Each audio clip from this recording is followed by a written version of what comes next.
پہلی مثال جو دی گئی ہے وہ ہے صفت اور اسم کا ملاپ، جیسے خوش دل، بدتمیز، ترنے والا، پاک دامن۔ ان میں کیا خاص بات ہے؟ خاص بات یہ ہے کہ یہاں صفت جیسے خوش، بد، تر، پاک اور اسم جیسے دل، تمیز، نوالا، دامن یہ مل کر صرف ایک وقتی کیفیت نہیں بتا رہے ہیں، نہیں، بلکہ اکثر ایک مستقل خصوصیت بتا رہے ہیں، ایک کردار کی طرف اشارہ کر رہے ہیں۔ اچھا۔ جی، خوش دل یہ صرف وہ نہیں جو ابھی خوش ہے، یہ وہ ہے جس کی فطرت میں خوش رہنا ہے، یہ ایک کردار کی تعریف بن گئی۔ صحیح۔ بدتمیز یہ تو ایک پورا لیبل ہے، صرف یہ نہیں کہ اس نے تمیز نہیں دکھائی۔ ترنوالا یہ صرف گیلا لقمہ نہیں رہا، یہ استعارہ بن گیا ہے آسانی سے ملنے والی روزی کا، نعمت کا۔ اور پاک دامن؟ پاک دامن یہ بھی صرف صاف کپڑے نہیں ہیں، یہ کردار کی پاکیزگی کی علامت ہے۔ تو یہ مرکب الفاظ مختصر ہوتے ہیں لیکن ان میں معنی بہت گہرے ہوتے ہیں۔ یعنی یہ صرف دو لفظوں کا جوڑ نہیں رہتے، خود ایک مکمل اکائی، ایک نیا تصور بن جاتے ہیں۔ یہ تو واقعی زبان کو بہت مختصر اور بلیغ بناتا ہے۔ بالکل بالکل۔ اور اسی طرح ایک اور دلچسپ ملاپ ہے ہم معنی الفاظ کا یا قریب المعنی الفاظ کا، جیسے مثالیں ہیں آل اولاد، بال بچے، صورت شکل، مال دولت۔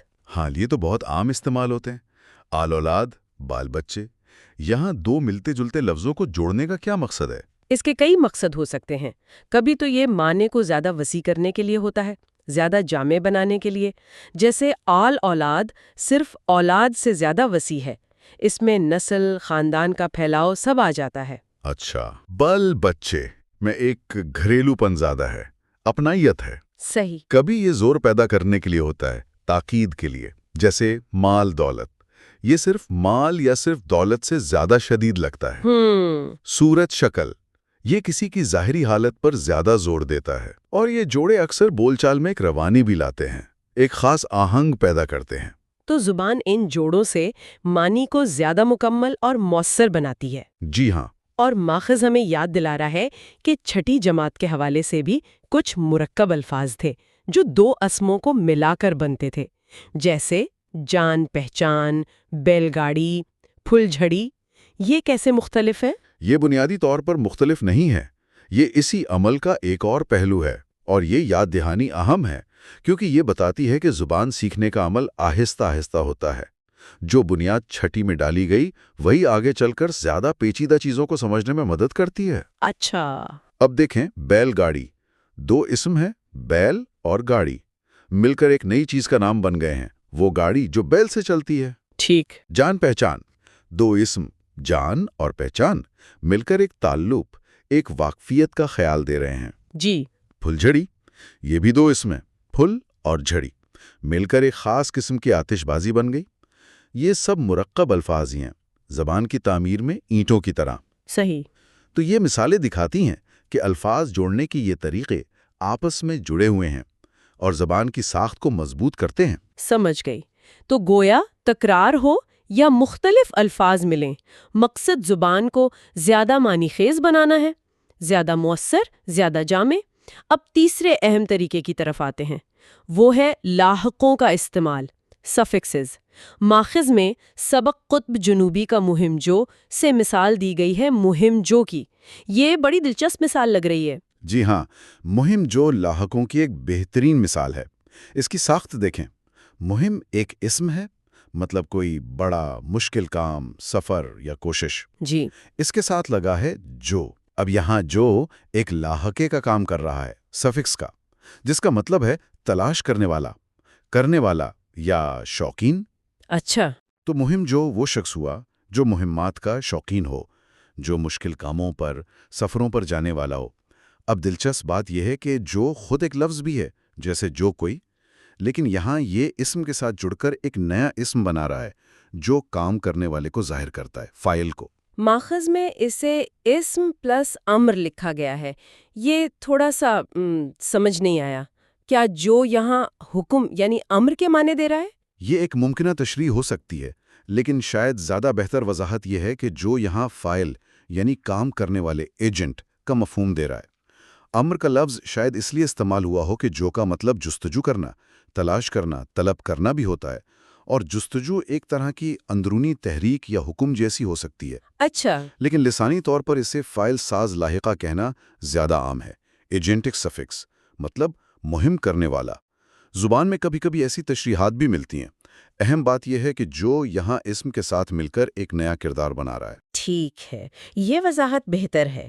تو جو کی طرح اور بھی لاحقے ہیں جو اسم کے ساتھ مل کر فاعل یا پیشہ ور کا معنی دیتے ہیں، جیسے مواد میں مثالیں ہیں پہرے دار، کوچبان، سنگ تراش، کاشتکار۔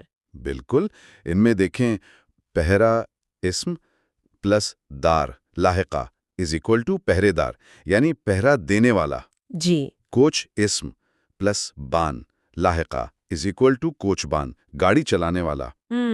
سنگ اسم پلس تراش لاحقہ از اکول ٹو سنگ تراش، پتھر تراشنے والا۔ صحیح۔ کاشت اسم پلس کار لاحقہ از اکول ٹو کاشتکار، کھیتی کرنے والا۔ یہ لاحقے دار، بان، تراش، کار بہت کام کے ہیں۔ ان سے بہت سے پیشوں اور کرداروں والے الفاظ بنتے ہیں۔ زبان کو نئے نام دینے کی صلاحیت ملتی ہے۔ جی ہاں، اور ان کے علاوہ بھی مختلف معنی دینے والے لاحقوں کی مثالیں ہیں ماخوذ میں، جیسے سایہ دار، لذت آمیز، دشوار گزار، مردم خیز، دلگیر۔ یہ تو ظاہر کرتا ہے کہ لاحقے کتنے الگ الگ طرح کے معنی دے سکتے ہیں۔ جی ہاں، یہ مثالیں لاحقوں کی طاقت اور ان کی ویرائٹی کو خوب واضح کرتی ہیں۔ سایہ دار میں دار کا مطلب ہے والا یا رکھنے والا، سایہ رکھنے والا۔ ٹھیک۔ لذت آمیز میں آمیز کا مطلب ہے ملا ہوا یا سے بھرا ہوا، لذت سے بھرا ہوا۔ دشوار گزار میں گزار گزرنے کی جگہ یا مشکل کو ظاہر کرتا ہے، جہاں سے گزرنا مشکل ہو۔ اچھا۔ مردم خیز میں خیز کا مطلب ہے پیدا کرنے والا یا اٹھانے والا، ایسی جگہ جو قابل لوگ پیدا کرے۔ واہ۔ دلگیر میں گیر کا مطلب ہے پکڑنے والا یا محسوس کرنے والا، یعنی غم محسوس کرنے والا۔ تو ہر لاحقہ اسم یا صفت کے ساتھ مل کر ایک نیا خاص معنی بنا رہا ہے۔ یہ زبان کی باریکیاں ہیں، نزاکتیں ہیں۔ تو خلاصہ یہ ہوا کہ ہم نے 3 بنیادی طریقے دیکھے: تکرار، مختلف الفاظ کا ملاپ اور لاحقوں کا استعمال۔ ان سے اردو میں مرکب الفاظ بنتے ہیں۔ اب سوال یہ ہے کہ ان سب کو سمجھنے کی عملی اہمیت کیا ہے؟ مطلب ہمارے لیے اس کا کیا فائدہ ہے؟ اس کی عملی اہمیت بہت زیادہ ہے، بہت گہری ہے۔ ان ساختوں کو سمجھنا صرف گرامر جاننا نہیں ہے، یہ اردو کی روح کو سمجھنے جیسا ہے۔ پہلی بات تو یہ کہ اس سے آپ کا ذخیرہ الفاظ تیزی سے بڑھتا ہے۔